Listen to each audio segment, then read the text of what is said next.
So the microphone works fine. Greece is here. Fantastic. Okay, great. Malaysia, fantastic. Guys, that's fantastic to see everyone joining.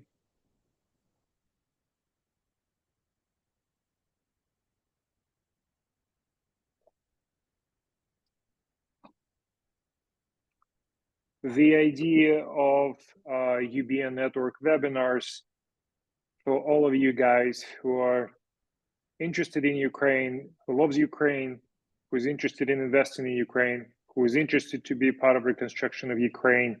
Our webinars are for those who cannot be present at our live events. We want to brief our community on what is actually happening in Ukraine right now.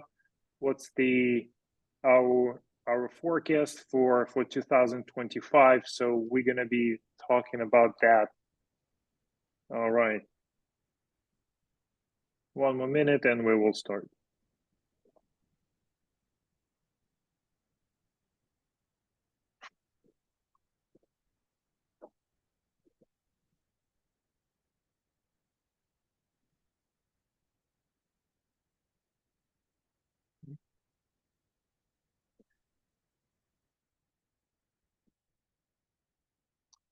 Okay.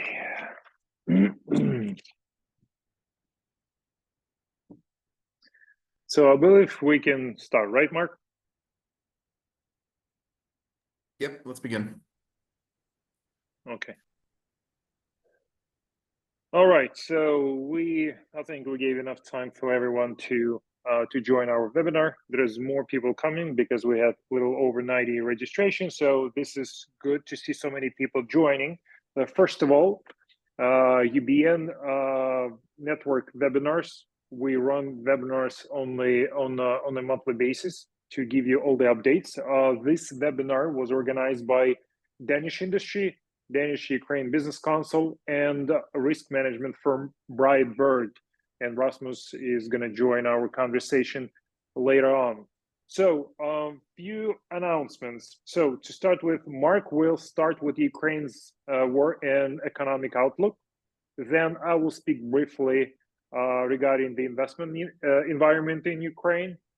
After 5 minutes of my speech, Rasmus from Bright Bird will give you the security update in Ukraine. And then we are pleased to have Mayor of Mykolaiv, Alexander Sienkiewicz, join us later on. So Alexander already is online. So few words. Our general sponsor is Heroes Bank in Ukraine. This is our general sponsor for Ukraine Business News and UBN Network. Mark and I, we are founders of Ukraine Business News and UBN Network, the media that actually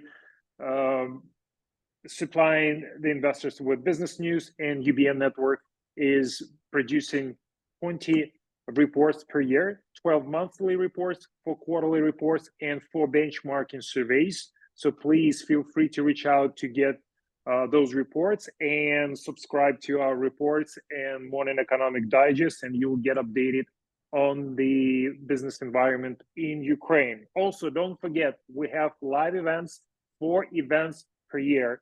Our next event on March 14th, on Friday, will be here in Kyiv, and that will be dedicated to war and investments. We're going to talk about the work risk insurance. We're going to talk about what actually businesses are planning for 2025 and what is the mood of the businesses after Donald Trump took the power in the United States.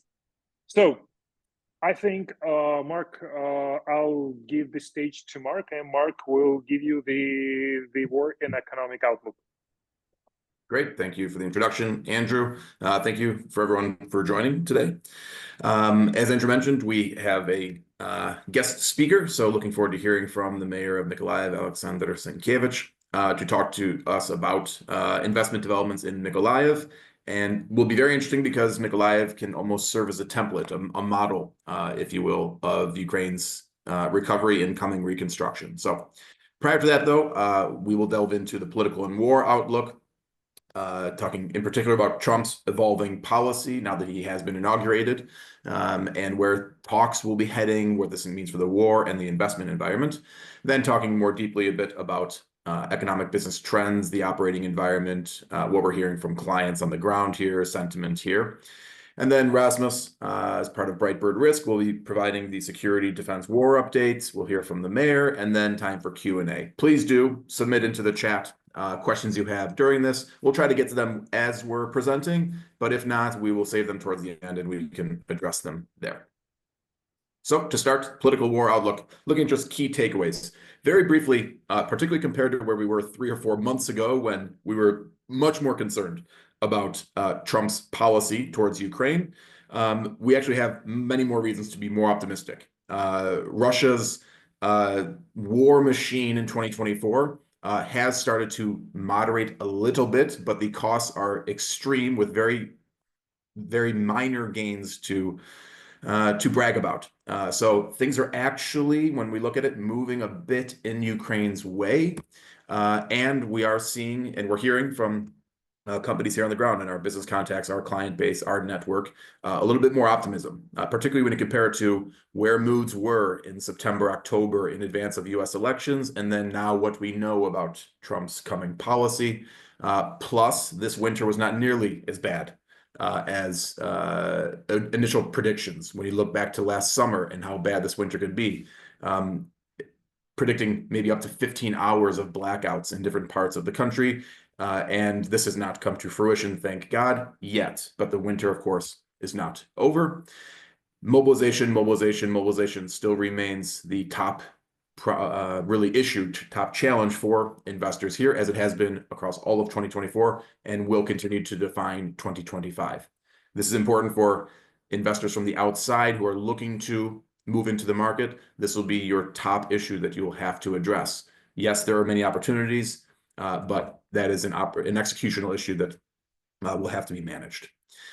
So as far as Trump's policy, peace through strength, peace through strength, peace through strength. We have heard this repeatedly from Trump's mouth himself, Keith Kellogg, the special envoy to Ukraine, and nearly everybody that Trump has nominated for appointments within his administration.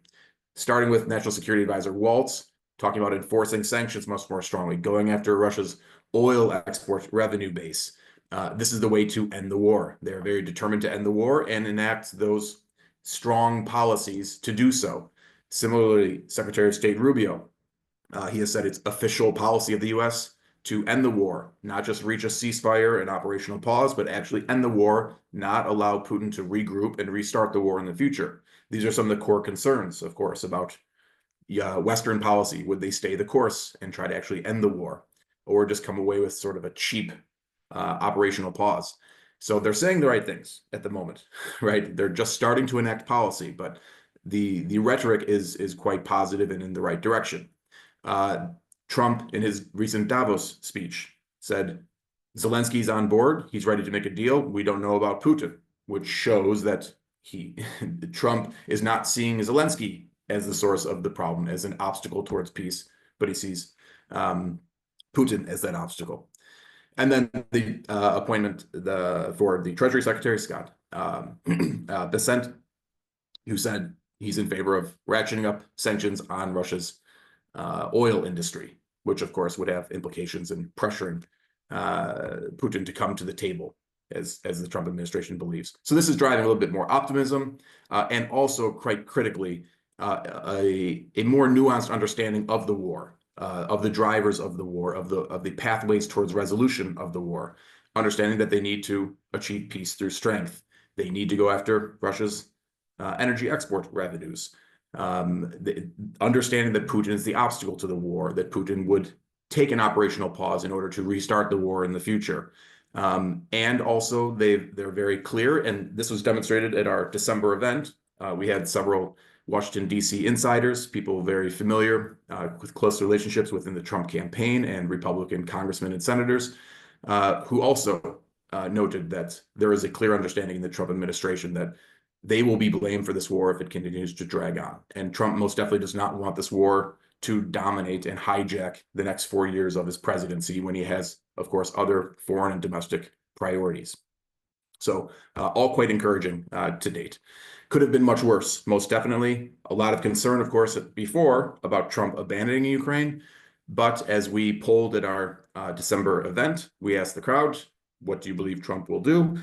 And this reflects what we've been hearing. We were recently at a business breakfast hosted by BASF last week, about 20-some people there. Likewise, at our event, what we've been hearing on the ground here with polling shows, people do tend to believe Trump will not just simply abandon Ukraine, and that support will continue at a minimum of what we've seen for the last 3 years, which of course is positive. And another critical factor is that we are seeing this continual evolution, this continued development domestically within Ukraine for an openness to consider negotiations and a land for peace deal with credible security guarantees, of course. If you look at these figures a year ago, it was a clear minority of people who were willing to consider a land for peace deal. As this has evolved we have a year ahead now, we see a willingness to do this, which is critical, of course, for political stability within Ukraine during and after negotiations. So, again, related to that, we have seen a number of very positive developments compared to 1 year ago, right? As we were entering this, the war started in February 2022. Now that we're entering into this 4th year of the war, things were much more dire a year ago, and actually things have improved rather significantly. So if you look back a year ago, that's when the US was delaying approval of support to Ukraine. There was very little interest, very little discussion about confiscating Russia's FX reserves, worries about Trump becoming president and abandoning Ukraine. In terms of weaponry, in the worst areas of the front, Russia was joining an artillery advantage of 12-1. So a quite dire situation. The Russian economy steaming along quite well. You move ahead to today, just 1 year later, and all of these core areas that drive the conflict, all of these core areas actually moving quite clearly in Ukraine's direction, setting up a more optimistic 2025, in our opinion. So what do talks look like? What can we expect here in the coming months? Trump is now president, elected, inaugurated, formulating a policy. He's got his team in place, and apparently he will be initiating discussions, trying to reach out to the Kremlin. Talks should be initiated imminently. What can we expect? Putin believes he's winning. Putin is not particularly interested in talking if he believes he's winning. And the terms that have been at least sort of reported publicly, the Kremlin has been clear to deny any interest in any of those conditions. So there's very, very low likelihood of a deal coming about in the relatively near future. The Kremlin Putin himself is not particularly interested in talks. So what we can likely expect is Russia to sort of engage in talks ingenuinely and just continue to delay as they continue to sort of push on the front, make minimal gains consistently going forward.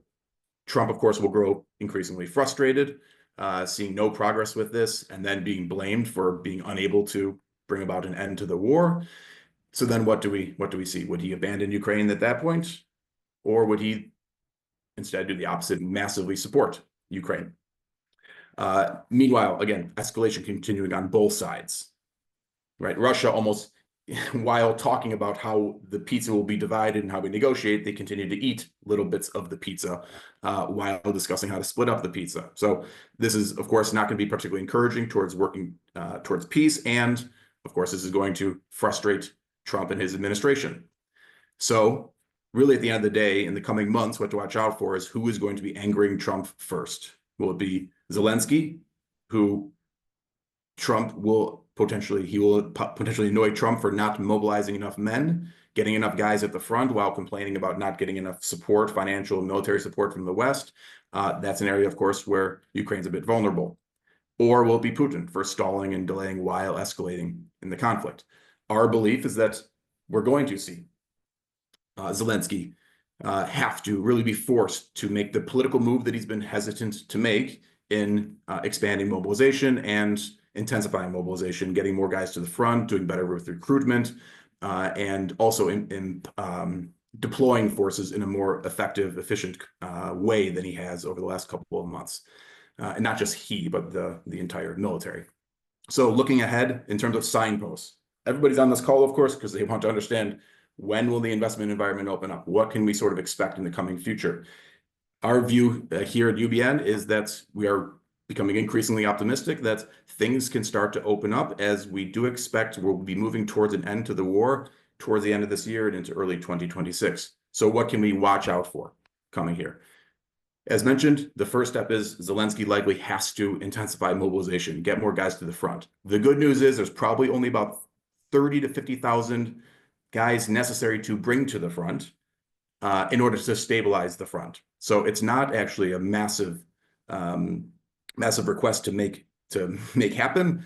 The resources are there, the men actually are there, but of course there's a lot of hesitation, as we see within Ukraine, for recruiting. So this will be the monumental task here in the coming weeks and months. We do expect that Putin will anger Trump first. Then we will then need to see a new U.S. military aid package. Financing, the humanitarian support is solid, coming from the West, from the EU, from US, and all the other Western donors. But we do need more military support here in the coming months from the Trump administration. So that's another signpost to be monitoring here in the coming months. Greater targeting of Russia's oil export revenues, which again, we're seeing the rhetoric out of Trump's administration that they are very intent on focusing on tightening the sanctions, potentially even lowering the oil price cap, going after more of the shadow fleet, which was enacted by Biden in the last week of his administration. And then even in Trump's Davos speech, very directly, publicly, putting part of the responsibility for the war on the Saudis for reducing oil output, sustaining high oil prices, which of course has allowed the Russian war machine to continue. And then also a mindset shift by the Trump administration. They need to understand that it's not just simply economic pressure that is going to cause Putin to come to the table and end the war. Russia would need extreme macroeconomic instability in order to inspire Putin to end the war because of economic pressure. There will have to be security guarantees alongside this. And again, we're seeing rhetoric in that direction out of both Europe and the Trump administration about a willingness to consider some form of security guarantees and even Western boots on the ground, things that were truly inconceivable a year ago, 2 years ago, 3 years ago. That said, if we do move in this direction, which would be positive to bring about an end to the war, opening up the investment environment, on the other end, this is where you get into, unfortunately, a revival of those nuclear threats that we heard from Putin and the Kremlin almost monthly in the first couple of years of the war here. So double-edged sword, that will be quite a dangerous period. So as far as the scenarios, I won't go into everything here. I've just presented this the last few webinars at all of our events. We will be sending these slides around, so you will have access to this deck, but we still remain confident in scenario 2 of Ukraine effectively winning the war through a land for peace deal with credible security guarantees. So that's relatively optimistic. Scenario 3, we've lowered the likelihood of a frozen conflict. Trump does not want to see this war continue endlessly throughout his entire next term. Economic and business trends. What does this mean for the economy? GDP forecasts, unfortunately, because of the combination of the power outages, which weren't as bad as expected, but still had an impact, and the labor shortages, this has caused clear economic moderation over the last few months. However, very critically, the hryvnia has been well protected and will remain relatively well protected next year. So less volatility there than initially anticipated, but inflation is hitting very high levels, much higher in Q4 than expected in the months preceding that.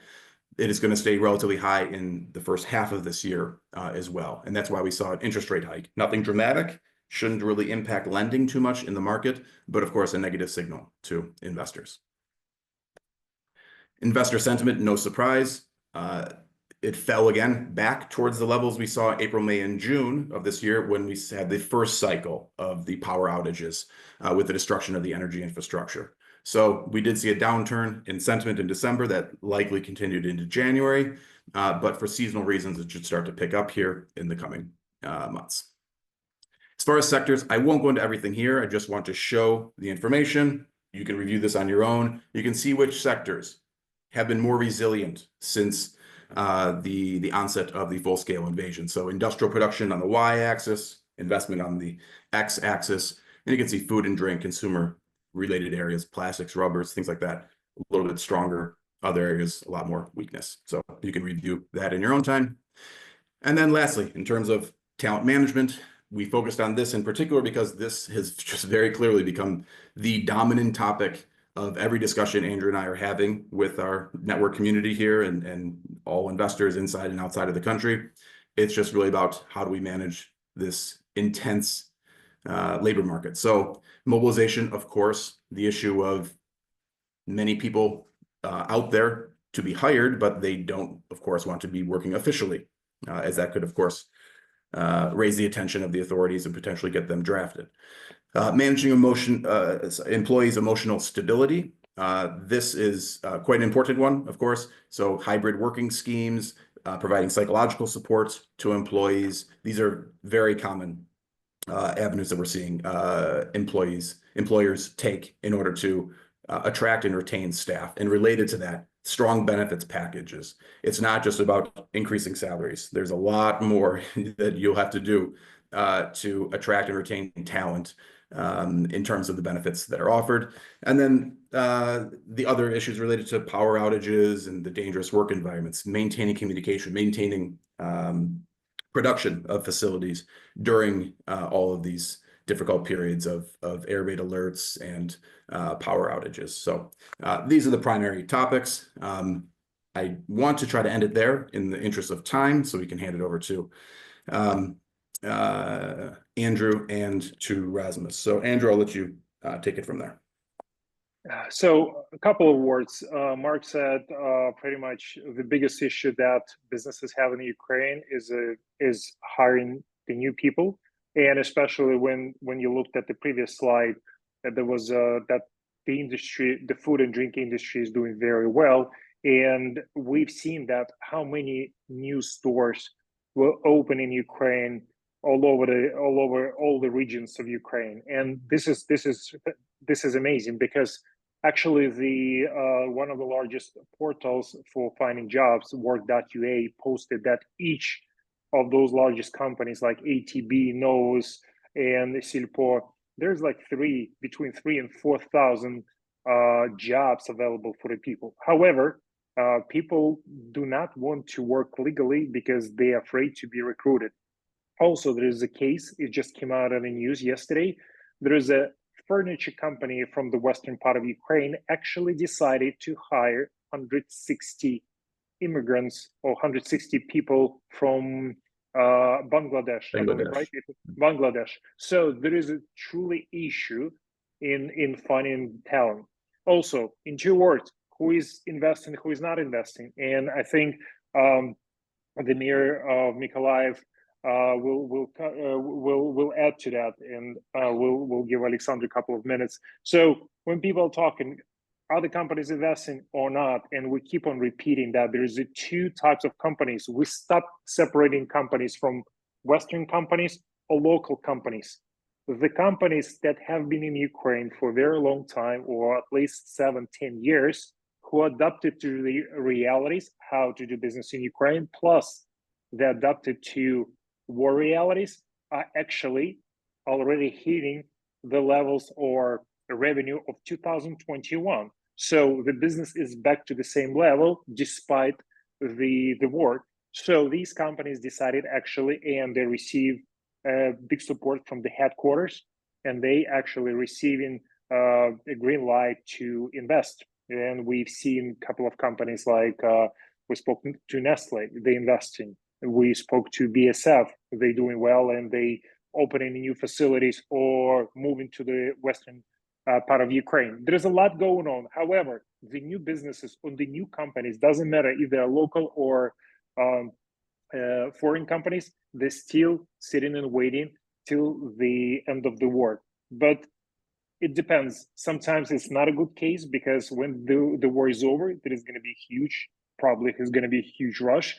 But at the same time, there is a lot of companies who are actually opening offices in Ukraine and started doing due diligence, started trying to understand what is actually happening in the market, who are possible partners or competitors.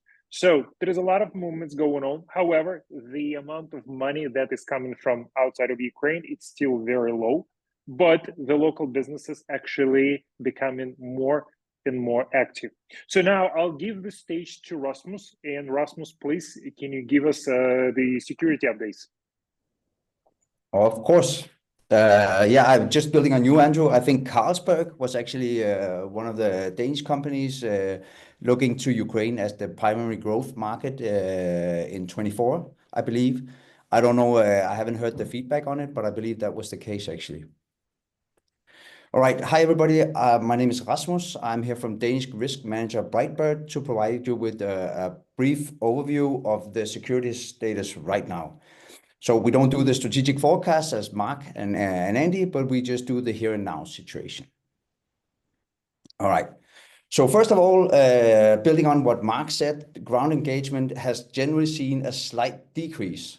And that's actually a bit noticeable. So Zaporizhzhia, Luhansk, and Kharkiv has seen a drop in registered combat operations. Yeah, so this is to help Peter Helk and the gentleman from DI who's not completely on top of the geography. But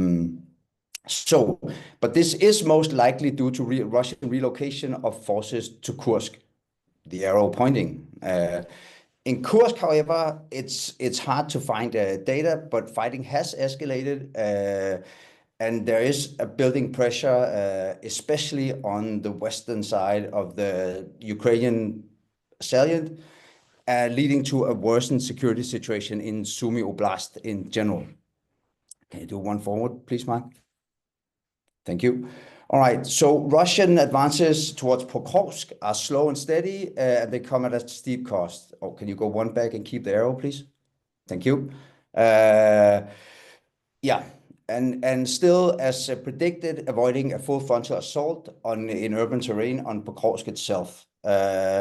So the Russians are pursuing the encirclement strategy to the west and south of the city, and they are within 3 kilometers of the city, and to a little bit to the south, the town called Kurahove was actually captured on the 10th of January. So that's a deterioration in the situation and a step closer towards capturing Pokrovsk.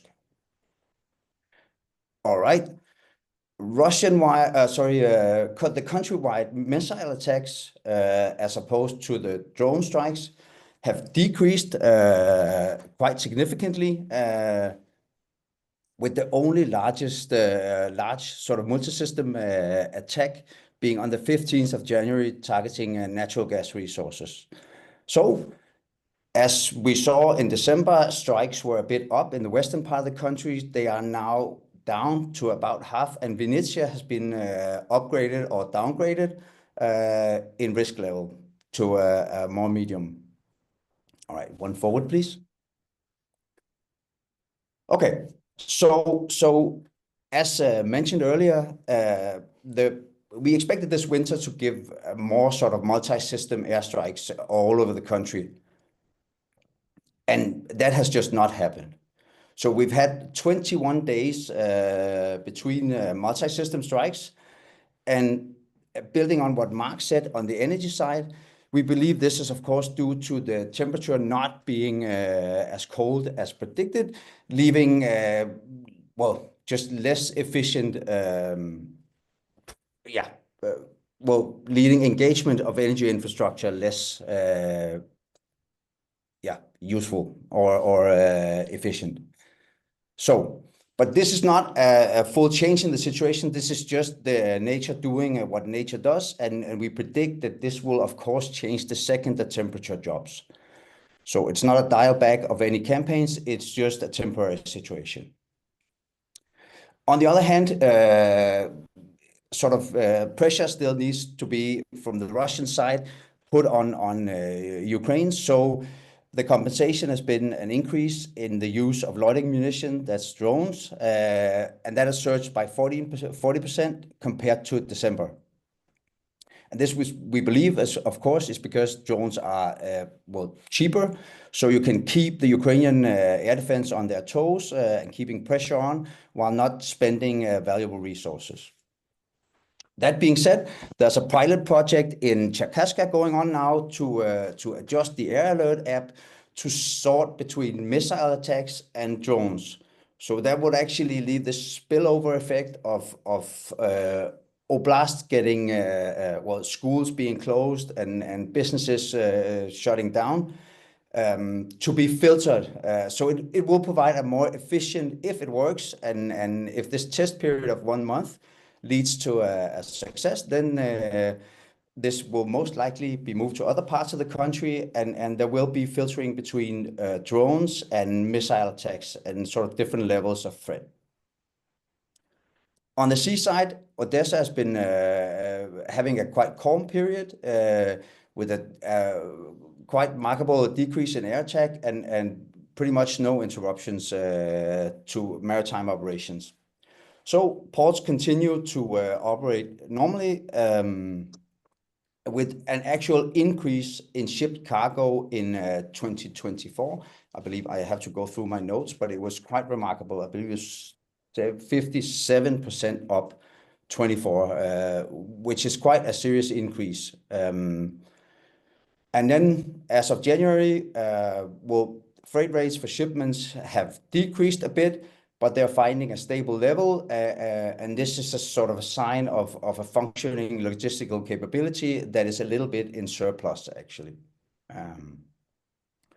On the land side, Poland has stepped a step in the right direction, declaring that the border crossings are now critical infrastructure, meaning that the threat of Polish workers or Polish truckers blockading the border is now not serious anymore, because there are certain measures in place that will allow the government to remove the protesters if anybody blocks the border transit. And the land transport in general is stable, but there's a system called SENT that tracks and registers export from Ukraine to Poland that does have some hampering effect on the efficiency of transit in Poland. And then finally, building on what was said as well, like driver shortages still remains very much an issue. So actually finding capable truck drivers who are willing to go to the areas they have to is an issue, out of concerns, as Andrew said, for being drafted. Yep. Okay, I think that sounds was good. it. Great. Okay, sounds good. So now, go ahead, Mark. There is a question. Sorry, there is a question here though. So I thought we should just quickly address it before we hand things off to the mayor. So from Frank Jensen about unemployment. Unemployment levels around, I mean, it's an estimation, but around 15% or so. What more can be done to upgrade the skills of job seekers, better match those skills demanded by the private sector? So what we're seeing and what we're hearing, including one of our clients, Winter Group, a lot of these companies are actually investing in a lot of internal training, a lot of reskilling of existing labor, men mobilized who used to hold certain jobs, and so then they take other people from other departments, other sectors, and retrain them into these other skill sets. Setting up internship programs, knowing that, again, this is a long-term issue for the country. So setting up intern programs, working with universities, setting up their own university programs almost within the organizations themselves. And then also retraining women into traditional men's roles. These are all pretty effective steps, and some of them are short-term focus, but most of them are long-term focus, because you're going to have, even if the war were to end, say in 9 months somehow, you're still going to have a very, very large military and require a lot of men to continue to serve in the military. So this is a long-term issue. Yes. So yeah, unless you want to add something else with that, we should move to the Yeah, mayor. we should give the stage to the mayor of Mykolaiv, Alexander Sienkiewicz, and he's going to give us a couple of updates from the Mykolaiv region. So welcome, Alexander. Hello, do you hear me? Yeah. Okay, do you see my screen? Yep. Okay, so then do you see my presentation? No, we don't. You don't? Yeah, Just but a second. yeah, but you can share that for sure. Just a second, just a second.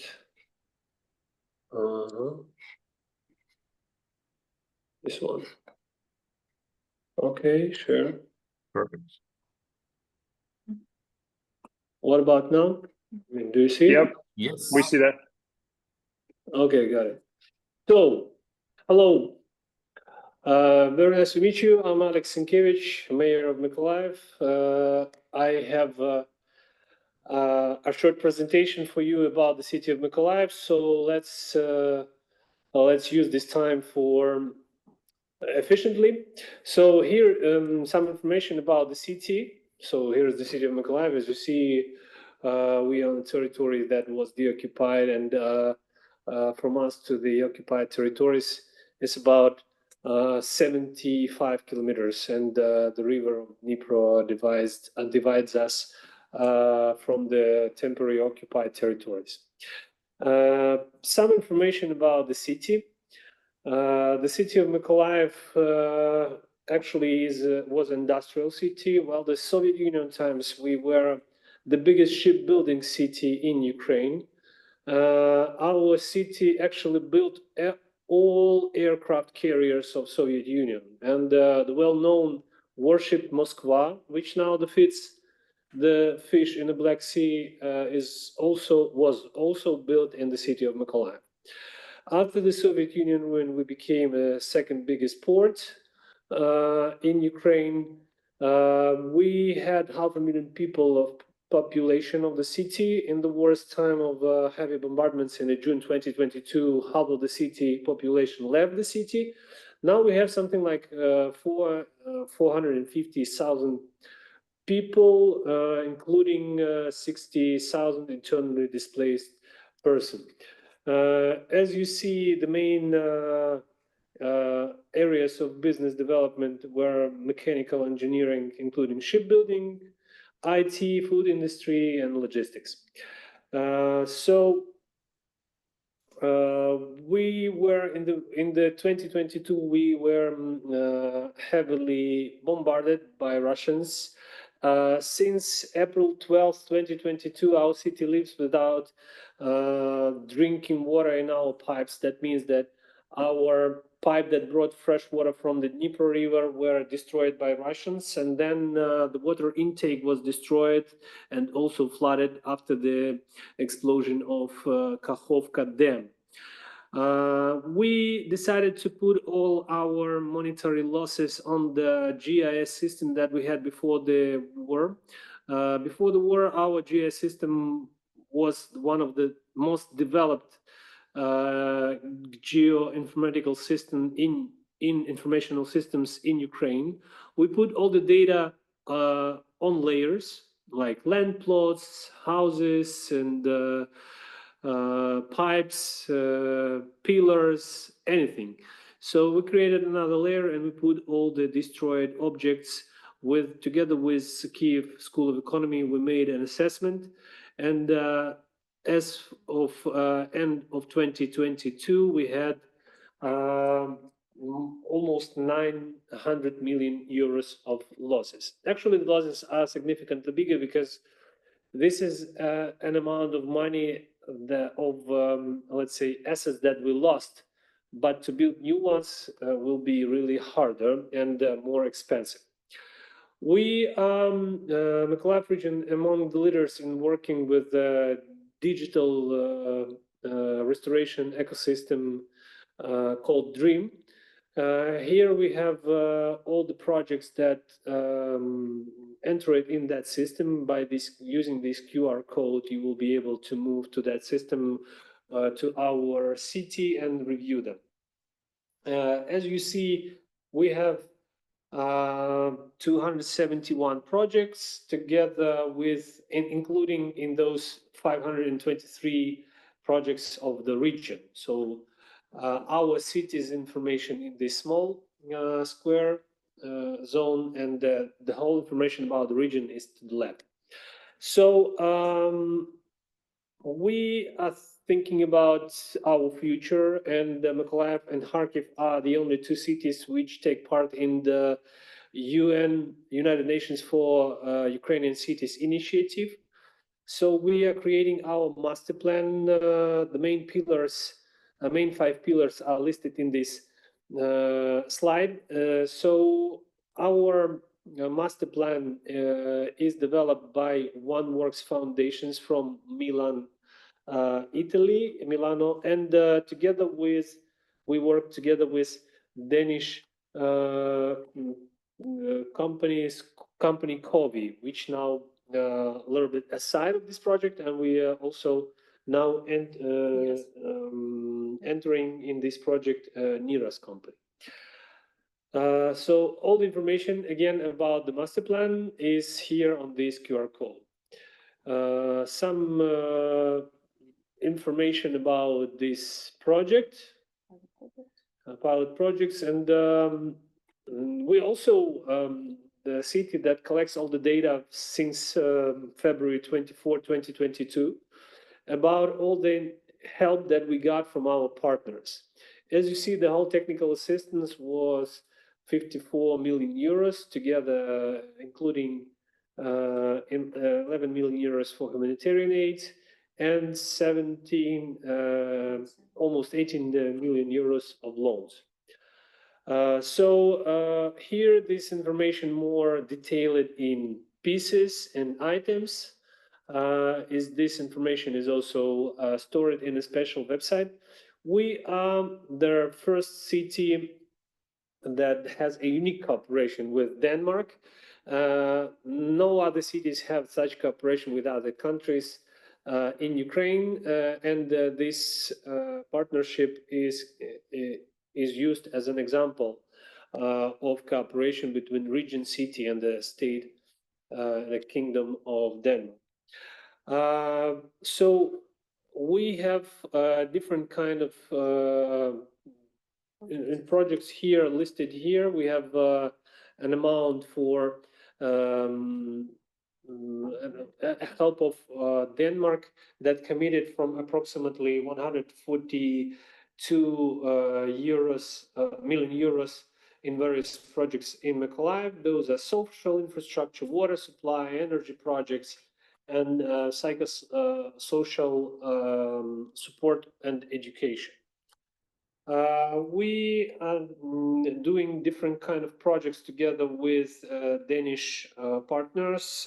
We have a steering committee where we put all the expectations and all the possibilities in place and decide what projects will be financed and or co-financed. All these projects, as I mentioned before, are financed through the different organizations, through the IOM, NEFCO, EBRD, UN organizations. We, since the beginning of the full-scale invasions, we never worked with money of our donors. So they use company. This is my principal position. We don't want to deal with the money just to avoid any corruption risks until we are sure that we are able to avoid these risks. So I need to mention about our first cooperation with IFU, where we became not those who got a donation, but we decided to cooperate and get a loan together with grant support from IFU. So we also review the possibility to move forward with another projects, but it's really hard today with possibilities of our budget. Our city is also #1 in cooperation with European Anti-Corruption Initiative. We were the first city who launched the website where we report about all the help that we got from our partners, how much we got, how much left, where it used, and so on.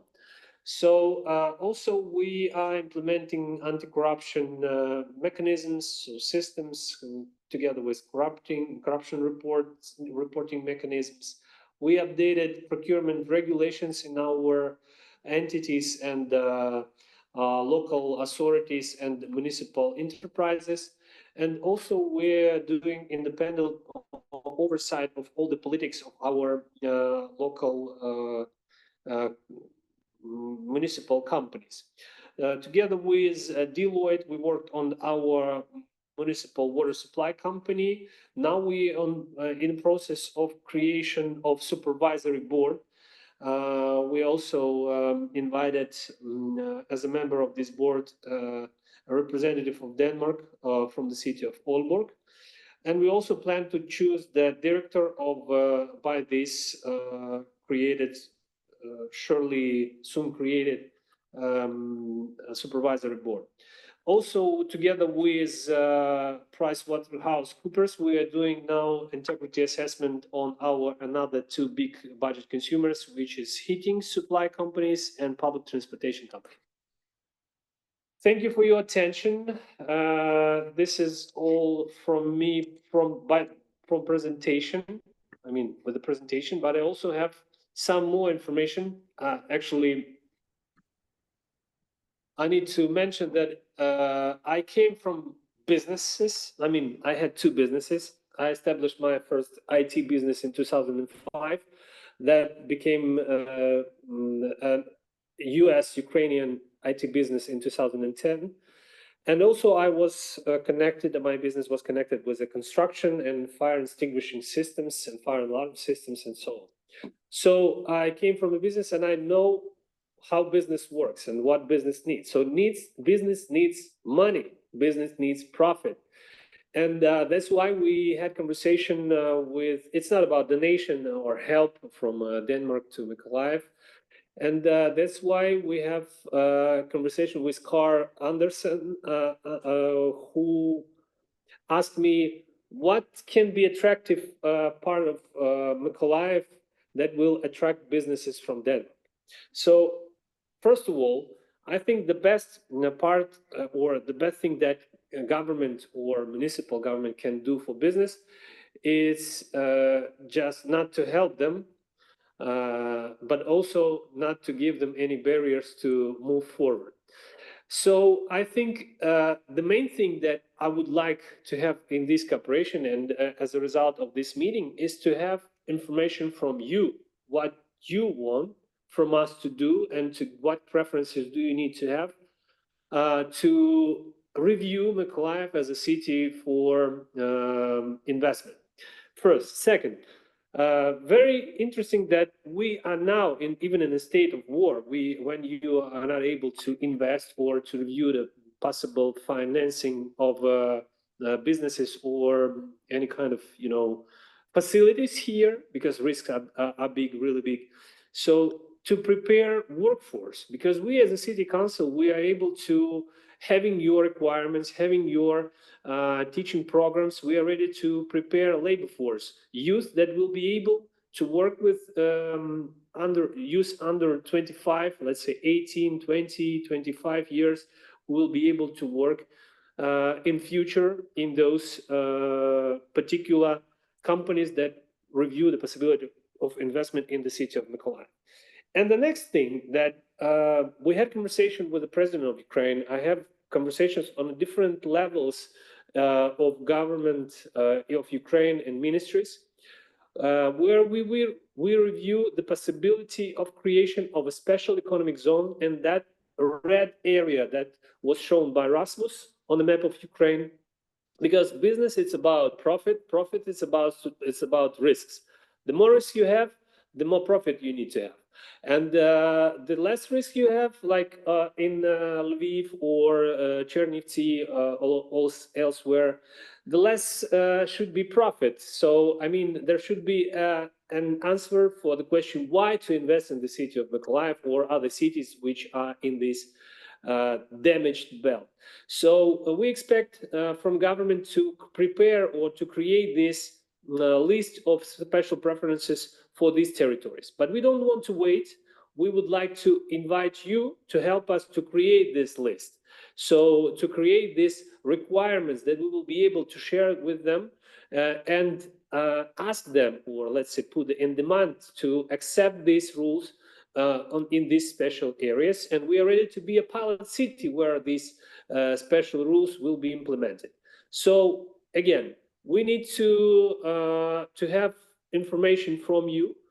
You need to build your financial plans and so on, and prepare like information from you that we will be able to provide from two sides, from sides of local authorities and from side of possible investors. Because one thing is to hear this information from us, another from the government of Denmark, from the ambassador of Denmark, from the Danish industries, and so on. So it's very important for us to have the synchronized position with the city and possible investors, and go forward with these messages and requirements. Thank you for your attention. Great, Alexander. Thank you so much. A couple of words. So as of today, Mark and I, we speak with so many people who are actually interested in the Ukrainian market. So in the first question, they have, all right, we have, for example, yes, we have information. Some companies do not have, but as you said, some companies willing to take a risk and see higher returns and move toward maybe Kherson or Mykolaiv. So who is the contact people, who they should talk to? For example, the Danish industry, they already built great relationships with the city of Mykolaiv. They know who to speak with. So we keep on asking questions. All right, I want to enter this market. I want to enter, region. I want to enter this market. So basically, if the company has all the information, they have the business idea, they have the business plan, they have the financial model, they have everything calculated, they looked at the region, who do they come? Do they come to Mayor of Mykolaiv, to his team, or where do they start?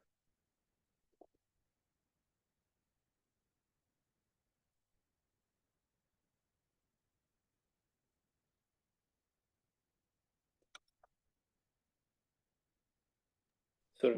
So, well, first of all, we had on my last slide, we had contact information. But anyway, I will write an email right now in this.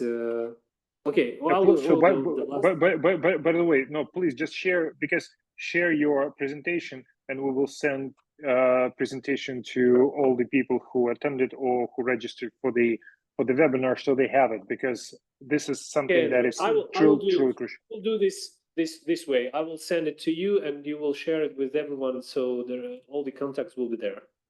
Great, because as of today, for example, we have Tatiana. She's right now in Spain, and she has so many contacts there who are actually interested, and she's bringing the delegations to Ukraine. And we are talking about, dozens of people that will be coming with our collaboration with different organizations, different. That's why we're collaborating with Danish industry. There's so many partnerships like that. We want to make sure that people have access to some information, and it's a great thing that you have this presentation. Please share with us, and we will send it to everyone. Also, as you guys all read Ukraine Business News, we will share this information with 5,000 of our subscribers who are reading us on a daily basis. We can do that as well, because we want that access to the, for example, Mykolaiv region and Mykolaiv administration easy, because in order for businesses to come, we need to create a very good friendly investment environment. Guys, you have any questions? Please, we have 5-7 minutes to answer your questions. If you have any questions, please let us know, because this was a good question in regards to unemployment, and even we had a few comments which are really helpful. Thank you so much. What else we have here? That was about the rate of unemployment. We see, what about investment in agriculture farm and agro business? Any investment strategy in the IT sector in Mykolaiv? What are the financial restrictions to invest in Ukraine from Malaysia? Alexander, if you can take the lead on that.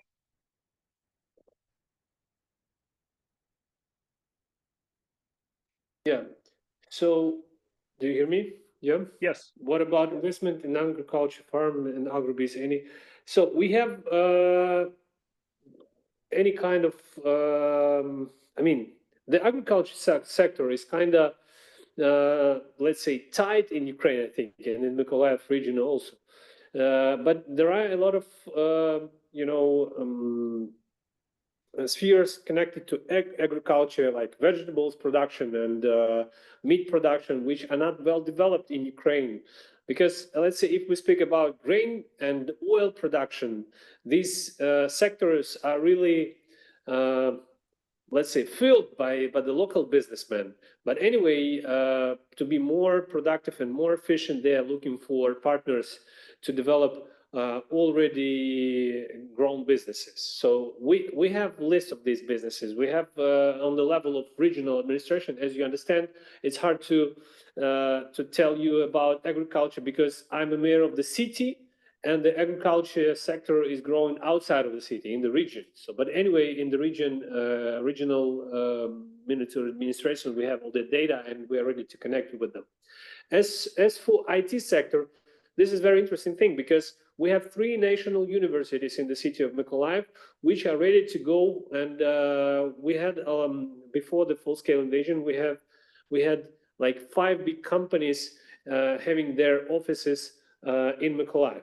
Actually, the biggest website template producer in the world, the Template Monster, was created and developed in the city of Mykolaiv. It's situated, the headquarters in the city of Mykolaiv. Different kind of Hostopia, Global Logic, other companies that are still have offices in the city of Ukraine, and in the city of Mykolaiv in Ukraine, and we are ready to prepare more workforce. We just need to find what kind of professionals do you need. So I mean to change or to modify our educational process. And I think the whole, I don't think we have any specific restrictions on investment in Ukraine from Malaysia or United States or other countries, I think, except the Russia. And we are ready to help you together with, I think, Brightbird to go through this process and help you to understand what are the possibilities of investment and what will be the processes of investment. Yeah, let me add to that, Alexander. Very, very important fact. We just had the news that Ukraine actually has a huge, it doesn't matter what region, because Alexander said that the local farm business is doing very well in Mykolaiv. I mean, we understand there is some demining needs to be done at some fields, but most importantly, that processing industry is not at the right level in Ukraine. The processing industry in Ukraine is still heavily underinvested. That's the one thing. And the second thing, there was a study done, and there was lots of actually demand for building vegetable storage facilities. And most of the regions have a huge shortage on that, because this is what happens when Ukrainian farmers do not have a proper storage facilities for the agricultural products. What happens? So the products, the goods, the vegetables get deteriorated, and we have no choice but to buy the same stuff from Turkey. So, and this is really, really important. So, I mean, but in order to understand what is the best investment opportunity in Mykolaiv, so you have the contact information. We can always share Alexander's assistant and team's email information. Alexander, at the same time, will share all the information with us, and we will share with you, so you'll have all the contacts that you need. One more question: how to help for 90,000 square meter water supply you need? That's the question from Luke. How to help for 90,000 square meter water? Yep.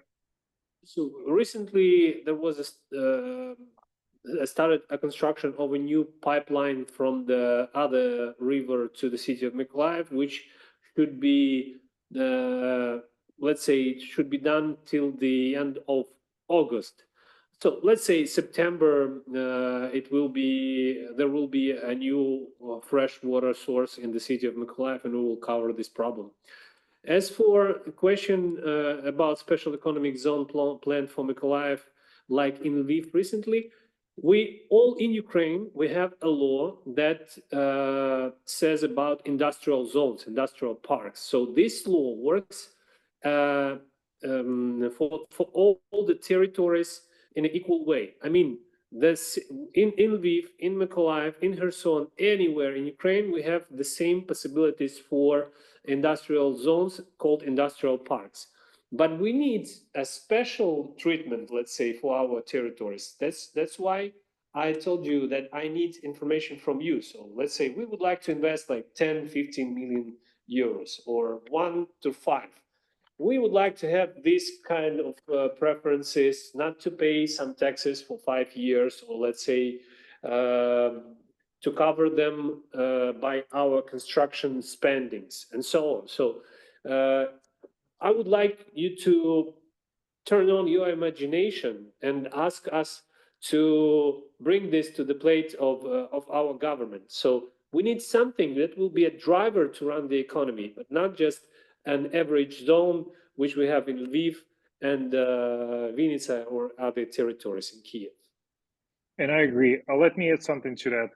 A couple of days ago, we met with Ukraine Invest team, and they keep on repeating this information all the time. Doesn't matter what region you are entering, and if you have support from, for example, from Mykolaiv team, from Kherson team, there are incentives that government's providing, especially removing VAT tax on the equipment you're bringing into Ukraine, or there is a tax breaks.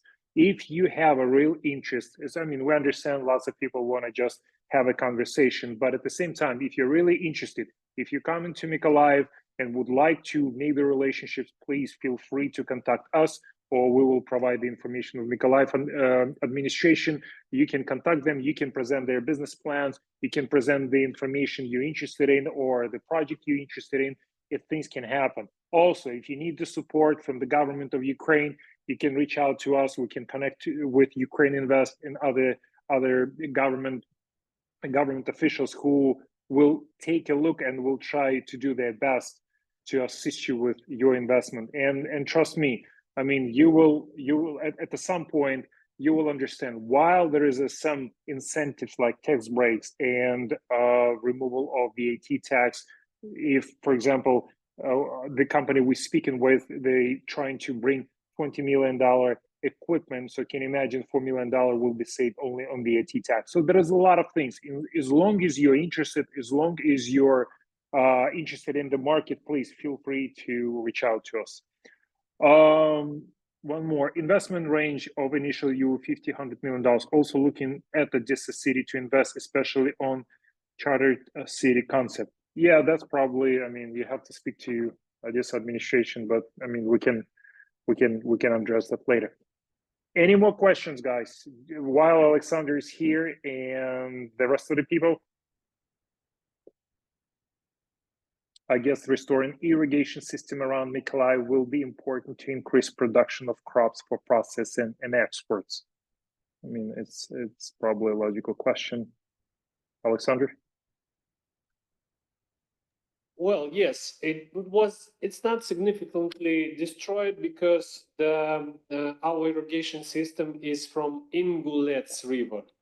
The biggest destroyed part of the irrigation system is on the other side of the Dnipro River, because that was a part of Dnipro irrigating system, or Northern Crimea irrigating canal, which was, so now that this territory is occupied, the Kakhovka Dam is destroyed. The Kakhovka water source, water reservoir, is now empty.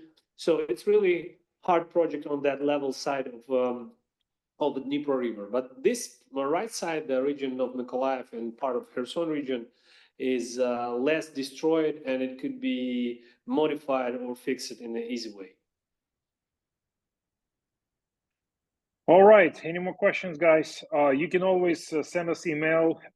Again, Alexander is going to share his presentation with UBN team, and we will be happy to share with you.